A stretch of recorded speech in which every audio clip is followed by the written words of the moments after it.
Good morning all the students of 5th class. बेटा आज की ईवीएस की क्लास में हम आपका नया चैप्टर स्टार्ट करेंगे, चैप्टर 4 इक्वेटोरियल लैंड ज़ायर। इस चैप्टर में हम पढ़ेंगे introduction, location, climate, wild life, agriculture industry, mineral and lifestyle. On the both side of equator lies the equatorial region. Equator के दोनों तरफ क्या होता है, जो स्थान होता है उसे इक्वेटोरियल रीजन कहा जाता है। The northern part of South America, central part of Africa and South East Asia falls in this region. और इस क्षेत्र के अंतर्गत कौन कौन सी जगह आती हैं? साउथ अमेरिका आता है, अफ्रीका का सेंट्रल पार्ट आता है और एशिया का जो साउथ ईस्ट हिस्सा है वो भी इक्वेटोरियल रीजन के अंतर्गत आता है। These place have hot and humid climate. और इस जगह का जो क्लाइमेट है, जलवायु है, वो कैसी है? गर्म है और यहाँ ह्यूमिडिटी मतलब हवा में वाटर वेपर्स की मात्रा ज़्यादा होती है। Such climate give rise to the dense forest which are also called the equatorial forest. और ऐसी जगह जहाँ का तापमान कैसा हो, गर्म हो और वहाँ पे हवा में वाटर वेपर की क्वांटिटी ज़्यादा हो, अमाउंट ऑफ वाटर वेपर ज़्यादा हो, तो उस जगह गहरे और घने जंगल पाए जाते हैं और ऐसे जंगलों को क्या कहा जाता है? इक्वेटोरियल फॉरेस्ट कहा जाता है। One country with a hot and humid forest is Zaire. और ऐसी एक कंट्री है ज़ायर।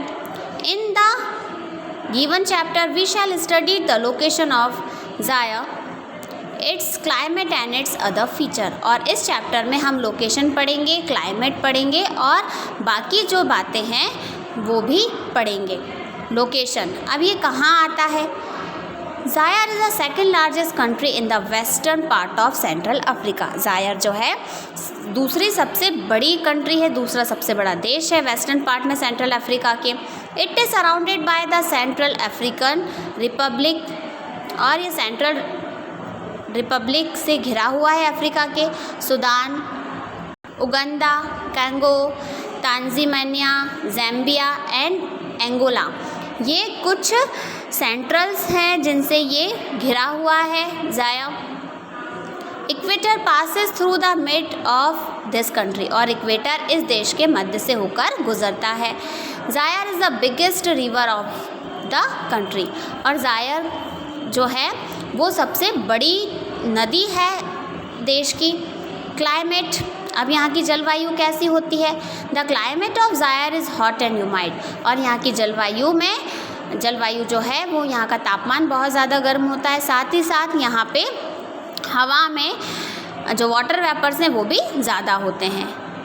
The weather is very pleasant in the morning which start getting hot as the sun moves up in the sky.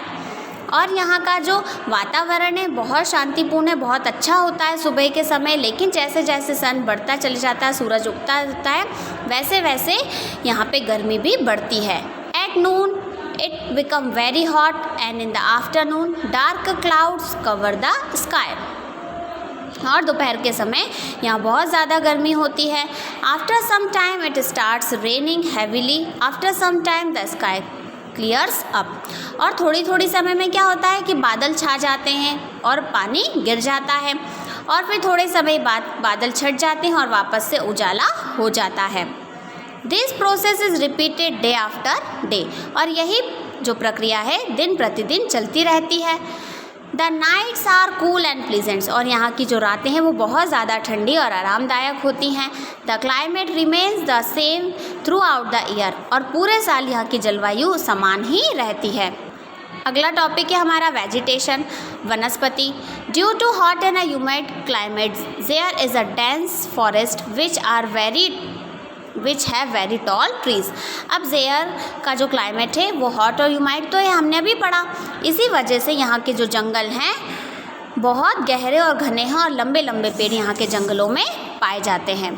The trees are covered with dense vines and a forest floor is